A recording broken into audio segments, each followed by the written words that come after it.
All rise. The Court of Appeals Division 1 is now in session. Thank you. Please be seated. Good morning. This is CV 220143, Doe versus Roman Catholic Church. These proceedings are being video and audio recorded, and so we ask counsel to please identify yourselves and your clients before or at the beginning of your argument.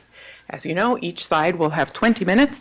Appellant's counsel is responsible for watching the clock to reserve a portion of that time for rebuttal if desired. We have read the briefs and have conferenced the case. So at this point, counsel, you may proceed. May it please the court, my name is David Abney. I'm here representing John B.M. Doe. Also with me, he is here today, as is my co-counsel, Robert Pastor. Thank you for the opportunity to speak with you today about the case. One of the important points is that there was notice of misconduct, not only just general misconduct, which is detailed in the complaint and in the summary judgment materials about widespread misconduct in the diocese, St. Mark, and with the Salvatorians. But there was specific notice about this particular priest who had, in January 1983, sexually assaulted a young man. What are the details surrounding that? Our review of the record is pretty murky about it. Was it a sort of an unprivileged touching or an actual assault in the more colloquial sense? It was a groping. I don't think there was any actual, penetration or anything like that, but it was a groping of his genitalia, totally uninvited. So it would be it's a criminal act, as well as being a sexual contact, sexual conduct. That was in January. It was reported by that young adult. He reported it to the Salvatorians, to Father Thyssen, who was the director of personnel, who reported it on up to the provincial board. And then he also reported it to the chaplain, Father Wagner, at St. Mark, which is a part of the diocese. And to be clear, those reports were made before the assault on your client. Yes, and which started in March of 1983. Okay. So we have advance notice of this particular misconduct. We have notice of other misconduct. There's a number of these cases going up on appeal, and the central issue in the cases is coming down to the interpretation of the subsection C of the session laws, which talks about knew or otherwise had actual notice of any misconduct. Well, okay. Can we back up on the session law? Because something is a little unclear to me. It seems the defendants didn't seek, and the trial court didn't order dismissal of any claims based on the limitations provisions that the House bill addressed. And yet those provisions are argued rather extensively in the briefing. Can you help me with why that issue is before us before you get to the substantive issue? Well, the trial court, part of what the trial court said was that you can't take advantage of 12.514 or the other parts of it because you didn't raise it. But the lawsuit was filed in 2016. The statute is passed in 2019. And part of the statute is a provision in the session laws, subpart A, that it applies to actions that are filed before and remain pending on the effective date. Well, I understand that language, but then you're invoking the statute not for any escape hatch it might have provided from a limitations problem, but rather just for the substantive standard it creates. Is that fair? Yes and no. It's fair in one sense. Okay. That certainly I want to make sure that we're covered by the statute of limitations. I don't want any argument to be I'm not asking you to concede that the statute of limitations is a bar. I'm just wondering if it's a live issue. No, I don't think it is. But if it ever became a live issue, I want my position on the record that we've addressed the issue. I think I would already know what it was, yes. Okay. And then as far as it creating a substantive right, it really, I think, it sort of opens a door for vicarious liability in the most compendious way you can. You say, if you had notice about these, you're a non-perpetrator, you're an employer, you're a principal, you didn't do it. But you have somebody who did, and now there's this window that lawsuits can proceed based upon what your agent or employee did. So there's an interesting mix of procedure and substance there. And I think it was deliberate on the part of the legislature. I've been battling with this in brief after brief and maybe getting better at it and understanding what the legislature was up to. And I thought originally they had drafted a terrible statute. And then when I thought about it, well, they're making it as broad as it needs to be to cover the problem.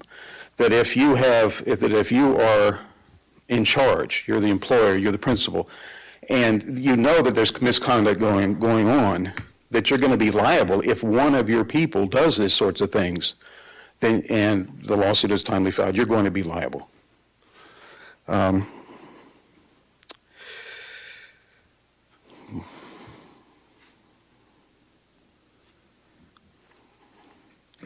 didn't mean to derail you if you want to talk about subsection C.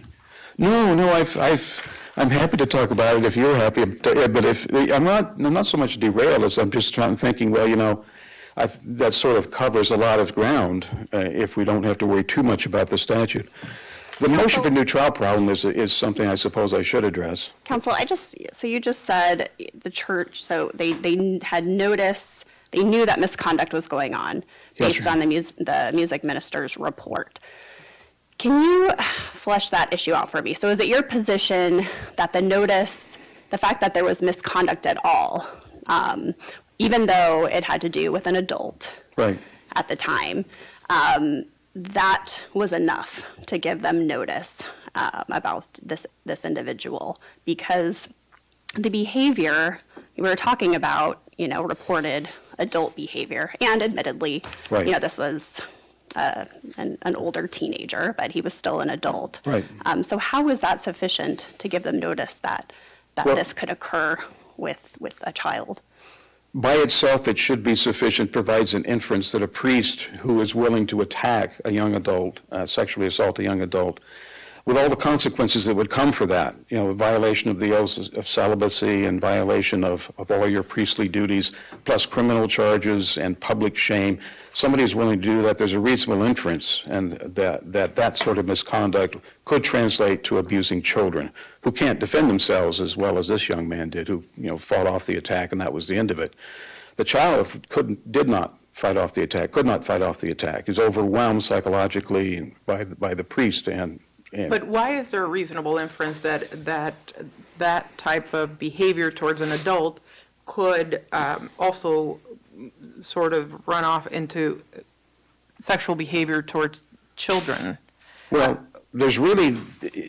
the willingness to violate the law can come up in a number of scenarios. Right, but it's a willingness to violate the priestly vows concerning sexual abstinence and sexual conduct that you're not supposed to be doing at all, and the shame that goes with it, the crime, and all that stuff. It's a reasonable inference that sort of behavior, that sort of criminal behavior, could translate to children who are more vulnerable. So let me interrupt you for a second. So if he had engaged in sexual acts with another consenting adult, that still would be a violation of his vows. Would that tell us that because he's willing to risk his career, his vocation, that we should keep an eye on him because he might also try to have sex with children?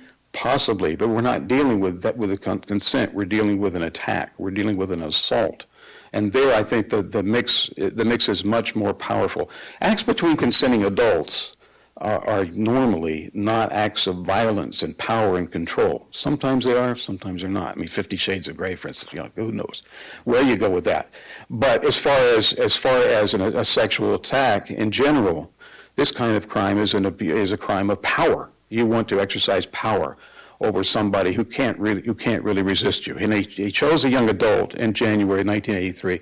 There's a reasonable inference that he would choose somebody who's even younger, vulnerable, a child, if he's going to continue this sort of conduct. And of course he did. It may or may not be about power in any given case, but I think there's a line of reasoning, which I expect you'll disagree with, I'm not sure I'm on board with, that one who might be willing to assault an adult sexually is going to draw a line, and we require more before we assume children are at risk. How would you respond to that line of thought? I think somebody is willing to engage in this sort of perverted, deviant behavior with an adult to attack an adult, a young adult, is going to do it against a child. I think that's a very reasonable inference. Plus, there's more. The complaint, and I've taken in my recent briefs to actually setting out in detail what's in the complaint instead of just referring back to it. But if you take a look at the complaint, there's a history of misconduct pre-March 1983, even with the bishop of the diocese committing sexual misconduct. So there's ample notice of misconduct that's laid out in the complaint that would be sufficient to put anybody on notice that there are very bad things going on at the diocese, at St. Mark and with the Stabatorians. Not necessarily specific to this priest.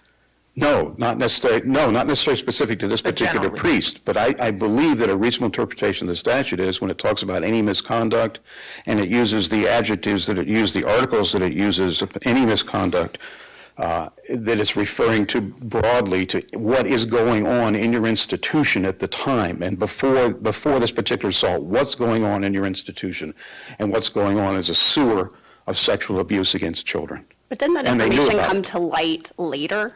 It came to public light later, but it was known within the institution itself. I mean, they were transferring priests in order to get them out the door, but before a scandal brewed, shifting him into treatment for sexual abuse. They were covering up. They were telling parents not to disclose information. When the parents would come in and say, "This happened to my child. My child said this happened." Well, we're dealing with it. Don't tell anybody. This is confidential, private stuff. So this was all happening pre-March 1983? Yes, Your Honor. Not all of it. A lot of it. And then it just kept going and on until finally the lid blew off. Is there anything else that the institution was aware of besides the assault on the music teacher before March of 1983? As far as this particular priest? Yes. Not that I'm aware of, and not that's in the record. Okay. If I might ask you just to shift focus for a moment to vicarious liability and talk about course and scope. I suppose the high water mark of avoiding course and scope was probably the Smith case. Where are we now legally, and why is this in course and scope? Well, we're with Shalek now, and Smith, I think, has been somewhat discredited. That you can be in the course and scope if your position, your obligations, your duties with the organization puts you in a position of power and control. You may be doing partly what you're supposed to be doing, for instance, counseling, and maybe counseling students. But you're using that position that your organization gave to you, that control and power that the organization gave to you, to also satisfy your perverted desires, or a phrase something like that in Shalek. I can't remember exactly what it was. But the fact that you are doing something bad by using your apparent or actual authority is enough that it's still considered in scope and course. So even if it happens on non-work days, after hours, you're still in course and scope because of the implied authority? Is that the argument? In this kind of situation, sure. The priest is cloaked with apparent and actual power from the church to spend time at counsel. Is there ever a day then when a priest just has the day off and is not within course and scope, might actually commit misconduct, but that could not be attributed for vicarious purposes because of course and scope? For a priest with a student that is normally, that he's supposed to be counseling, teaching, dealing with, no, I don't think a priest is ever off duty in that sort of situation. Now, regular employees, regular managers may be off duty, and you may have to try to sort out, is this really consensual, or is it because that you have the power to hire and fire me and control me and promote me and do everything? It's such a mishmash. But here, I don't think, it's like when I was in the Navy, I was never off duty unless I was physically in Tucson and not at my base in Spain. When I was there, I was on duty 24 hours a day. I think it's the same with a priest. In Shalek, didn't the court discuss there how the employer had longstanding knowledge of the conduct but permitted it to continue? Yeah. And you're asserting that's the case here based on Well, what we previously discussed. well, sure. The diocese, the St. Mark's, the Salvatorians, they knew this sort of thing was going on, without question.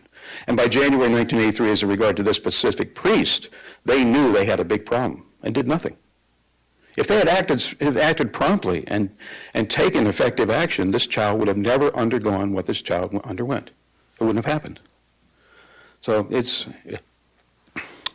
I can address the notice of motion for new trial argument, although I think I did it fairly well in the briefing. If there's no questions on that, I can just leave that and maybe make comments in rebuttal. All right. At this point, may I reserve my remaining time? You may. Thank you, Your Honor.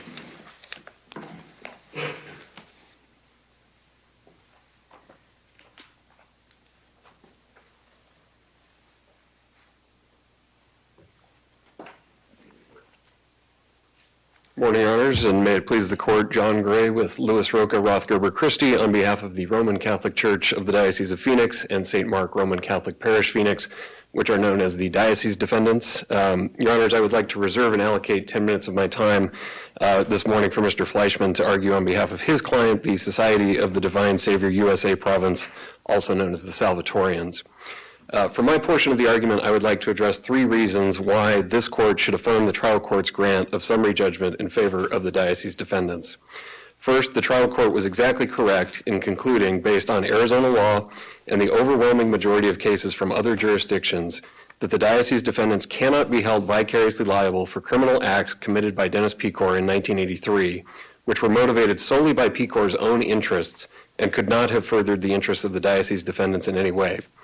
Second, the trial court... That's a convenient argument, but I mean, it seems like you're getting to a different element of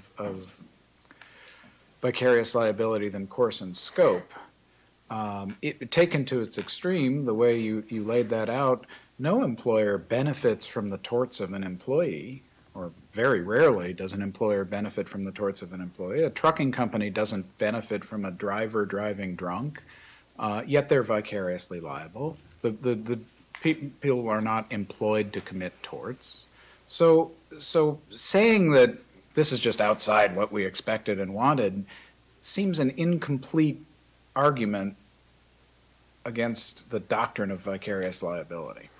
Well, Your Honor, the standard has been announced by the Arizona Supreme Court in Engler versus Gulf Interstate Engineering, and that comes from the third restatement of agency, section 7.07, which talks specifically about this issue as to when an employee is acting within the scope of employment.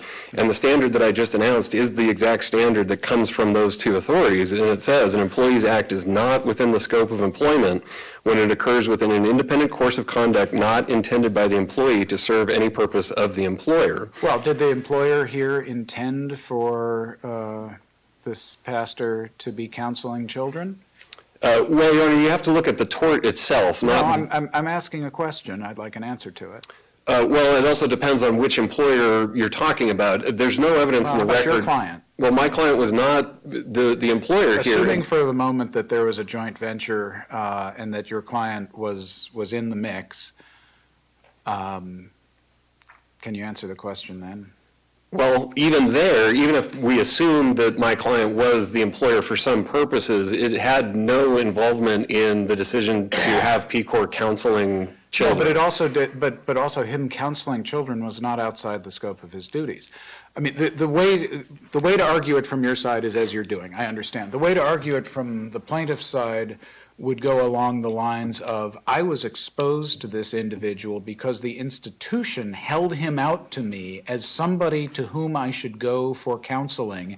It was well within the scope of his job when I met with him. What he did, the way he performed that job was appalling.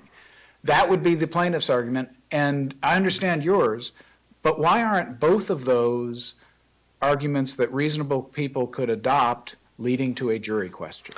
Well, Your Honor, now I think we're mixing multiple theories of vicarious liability, and I heard plaintiff's counsel and I heard Your Honor there mention essentially apparent authority, and apparent authority is dealt with under Section 7.08. But I'm not asking you about that. I asked appellant's counsel if he was relying on apparent authority for course and scope and meaning more like a way to get around time and place.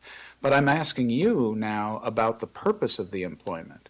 which seems to have been directly within the scope when it comes to the means by which the pastor became acquainted with the plaintiff.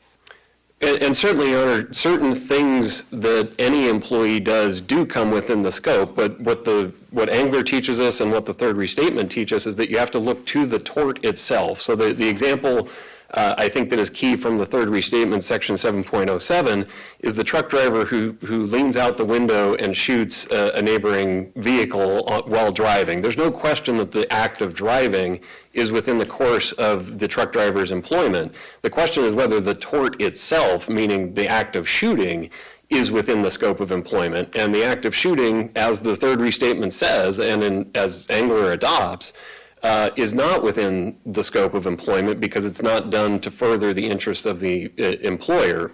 And so that sounds like Smith v. American Express, which I don't think is the law anymore. Your Honor, I believe Smith is the law.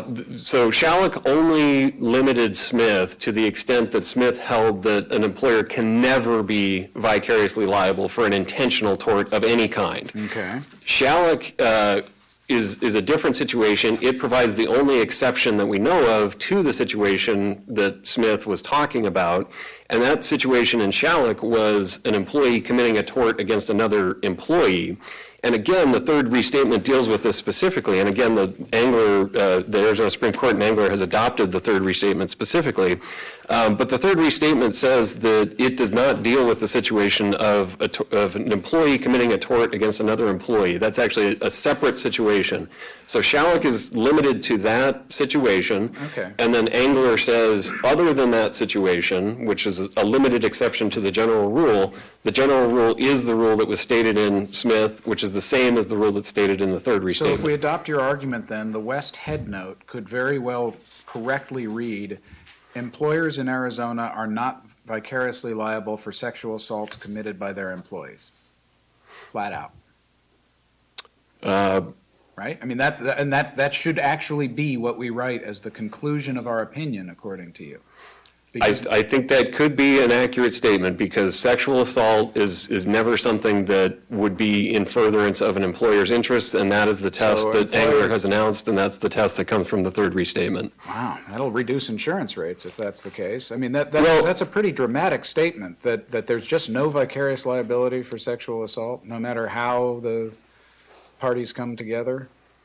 Well, Your Honor, because there are other theories of liability, and plaintiff has attempted to focus on direct liability, meaning the negligence of the defendants here, the appellees. Well, we'll get there next. I mean, the plaintiff has asserted both theories. Sure. But you're just saying there is a per se rule in Arizona that employers are not vicariously liable for sexual conduct of their employees. Against a third party, not necessarily against their employee, a fellow employee. Well, if there's a victim, so if you have if you employ a security guard who winds up committing sexual assault on the premises during work hours, employers just fine, no problem.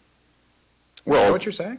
No, Your Honor, because the employer, there could be facts that would lead to direct liability, but as to vicarious liability, it's the first day. It's this employee's first day. And, he's a low-level employee. Management has not done a whole lot of vetting, but not enough to rise to the level of negligence. And then, boom, this assault happens. You're saying the employer just skates. As to vicarious liability, yes, Your Honor, because vicarious liability only applies when the employee is acting in furtherance of the employer's interests. And we can envision plenty of torts in which that would be the case. An employer could hire an employee to paint a sign, and the employee goes out of his way to paint over the competitor's sign next door. Well, that's acting in furtherance of your employer's interests. It's an intentional tort. He's converting the sign of the neighboring business. Mm-hmm. But that would not be something, that would be something where the employee could be acting within the scope of his employment or the furtherance of the employer's interests. Wouldn't you think, though, that if the holding is as direct as you're advancing, that it would already be just a simple citation to some other case that had already arisen? It seems odd that here we sit in 2022 debating the very fundamentals of whether a claim like this can even exist. Well, Your Honor, I think that we are citing the overwhelming majority of case law, both from Arizona and outside the jurisdiction, that do say essentially exactly that. In fact, the Fifth Circuit case that we've cited, the Tichenor case, explains that sexual pursuits by a clergy member represent the paradigmatic pursuit of some purpose unrelated to his master's business. And that conduct parallels the examples that are given in the third restatement, as we've said, which was expressly adopted by Engler, and it parallels the conduct that's in all of the cases in our Appendix A, which sets forth the nearly unanimous case law from other jurisdictions on this exact issue. And so it may be somewhat unusual that we don't have a case directly on point in Arizona, but I think Smith is on point, but for the limited limitation in Shalleck. And I think we've cited the Doe versus Dickinson case from the District of Arizona, in which Chief Judge Snow reiterated the same rule that we've been describing here today. Now, of course, a lot of those jurisdictions don't have statutes like the more recent House bill in Arizona that our current governor signed. True, Your Honor, but I would say that bill is completely irrelevant. I do see that I've exceeded my 10 minutes, and I do want to give Mr. Fleischman time to argue. But it's always risky to allocate time, sorry. Fair enough, Your Honor, is understood. I will say, though, as to the window legislation or that House bill that you mentioned, Your Honors, it's completely irrelevant to this case. It How revived, is that? Well, Your Honor, it revived only those claims that were already barred by a statute of limitations. This case is not a statute of limitations case. We did not move for summary judgment on the statute of limitations. The trial court did not grant summary judgment on statute of limitations basis. This case has nothing to do with statute of limitations. And so the window legislation is completely irrelevant in that regard. And to the extent that it is relevant, it created a standard that's higher than the standard that plaintiff lost on summary judgment. It's a much higher standard. It requires clear and convincing evidence of actual notice, not just knew or should have known, but knowledge or actual notice of misconduct. And so it creates a higher standard. Plaintiff couldn't even meet the lower standard under straight negligence or direct liability. I don't see how the window legislation helps them. So I would just like to conclude, Your Honors, by explaining that, again, the diocese defendants cannot be vicariously liable. Likewise, the diocese defendants cannot be directly liable for plaintiff's alleged injuries because they had no knowledge and no reason to know that PCOR posed any danger to children. And that was specifically admitted by plaintiff's own expert after 4 years of litigation, after extensive nationwide discovery. Plaintiff's own expert admitted that there was no evidence that the diocese defendants had any reason to know that PCOR posed any danger to children. As a result, this court should affirm the well-reasoned and well-supported decision of the trial court, which granted summary judgment in favor of the diocese defendants. Counsel, before you say it, I just wanted to know, how do you respond to appellant's argument that your clients did, in fact, have sufficient notice based on the music minister's reporting in terms of the fact that he was willing to violate his vow of celibacy and behave in this manner? So a few responses to that, Your Honor. First, plaintiff did not truly raise this argument on appeal. It's not an issue that they've stated in their statement of the case. It's not an issue in the statement of issues in the opening brief. Second, Your Honors, the plaintiff's own expert witness in the trial court after 4 years of litigation admitted that there was no notice to the diocese defendants. This is a completely new issue that they're raising, particularly as to the joint venture theory.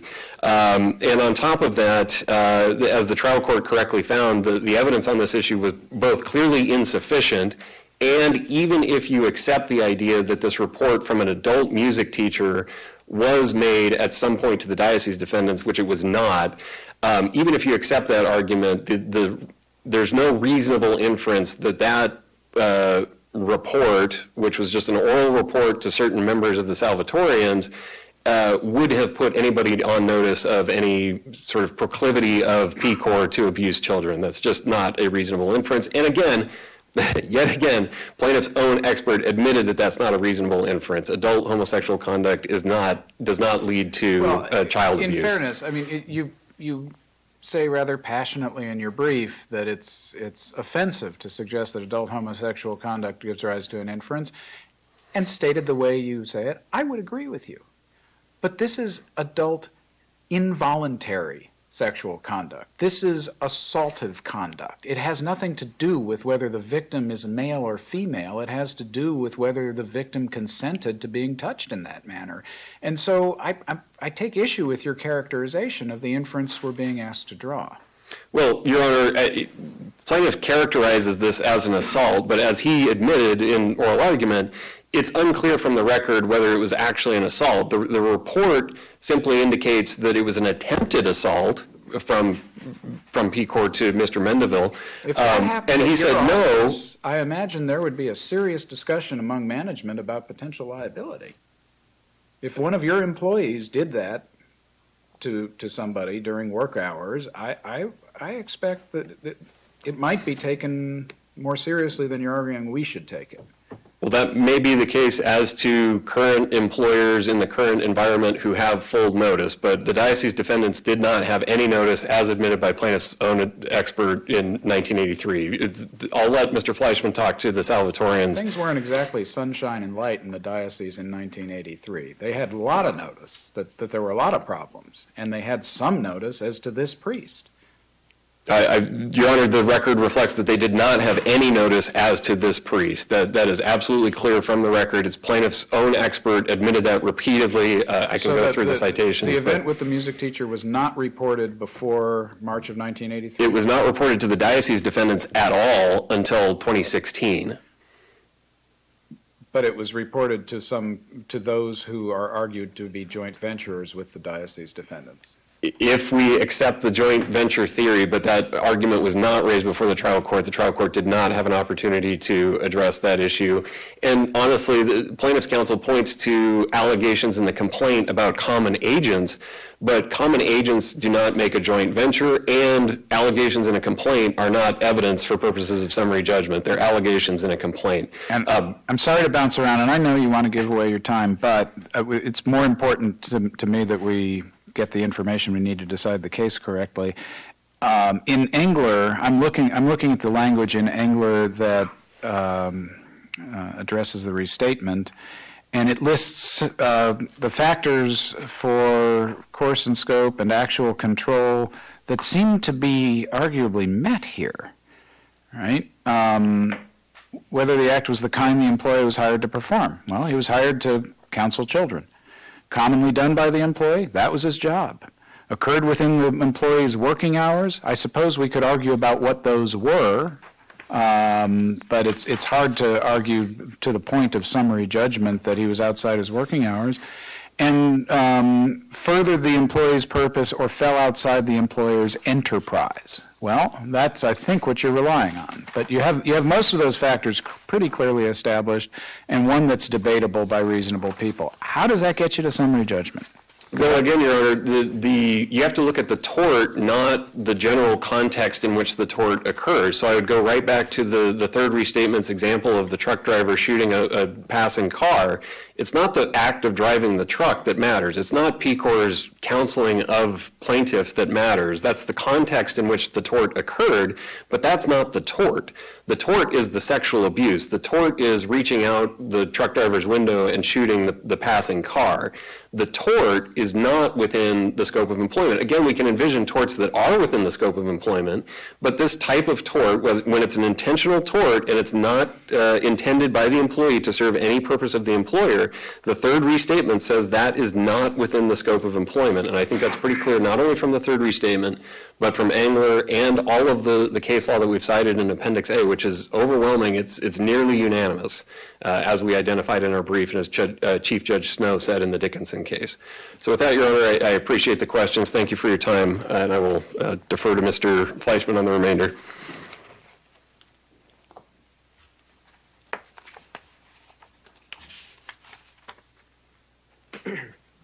Good morning, Your Honors. May it please the Court, Mitch Fleischman, along with my colleague Bill Thorpe in the gallery, on behalf of Appellee Defendant, the Society of Divine Savior USA Province, the Salvatorians.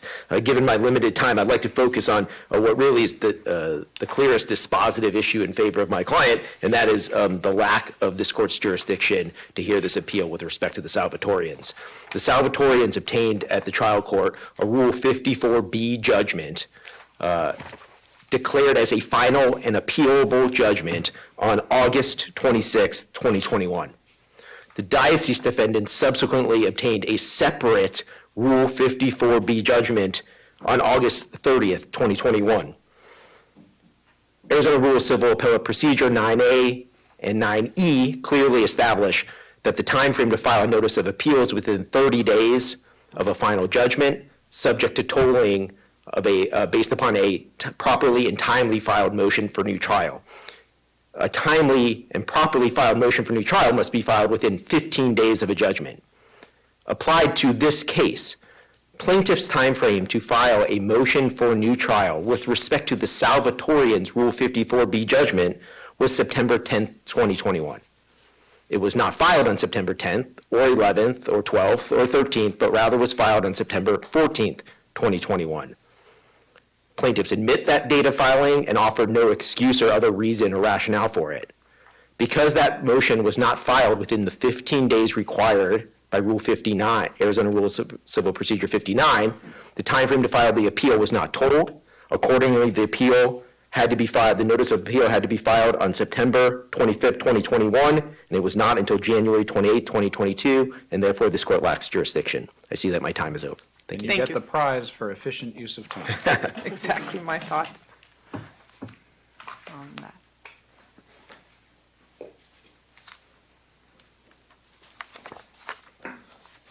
As far as notice to the Diocese St. Mark's, as I mentioned earlier, Kevin Mendenhall. Mr. Abney, if I might just ask you, for sake of our own mental clarity, to address the jurisdictional point that was just Yes. made.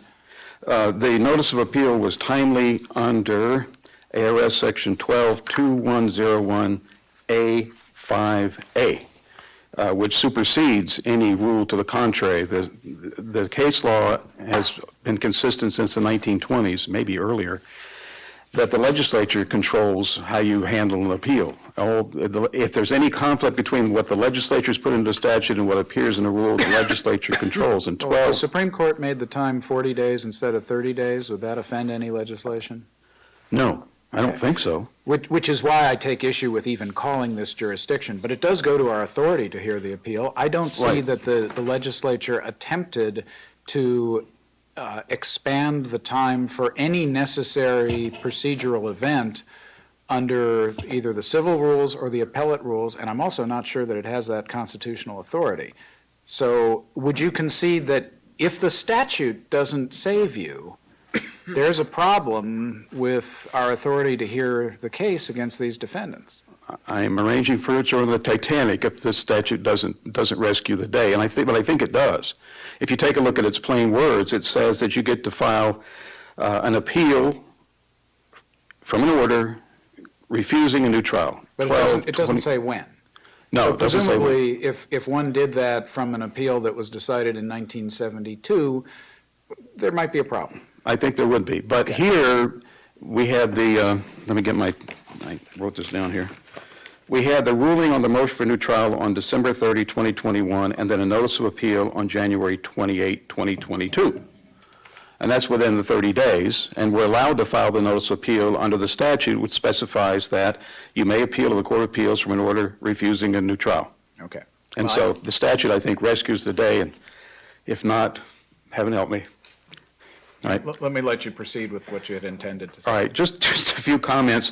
There was actual notice to the diocese and to St. Mark because Kevin Mendenhall reported it not only to the Salvatorians, but he also reported it to Father Wagner, who was the hospital chaplain at St. Mark, and St. Mark is the diocese owns St. Mark. It's one and the same. So there was notice directly to the diocese and not just to the Salvatorians. Plus, there was that long history pre-March 1983 of abuse that's laid out in the complaint in great detail. What's your response to counsel's statement that your own expert admitted that there was no notice to the diocese defendants? That's not what the expert said. I think I was checking with Bob about that. The expert made a general comment. Do you have that note? Hold on a second. The expert said that homosexuality is not a predictor of of sexual abuse, but that Pecori's there was notice that he was having sex with a minor. So the expert's opinion was confusing, but even if he had said what my colleague across the aisle says, that would not be dispositive because it's simply one item of evidence. Do you have a record site for that, handy? For what the expert said? Yeah. No. Okay. I don't think so. I can supplement if the court wants to, but no. No, that's okay.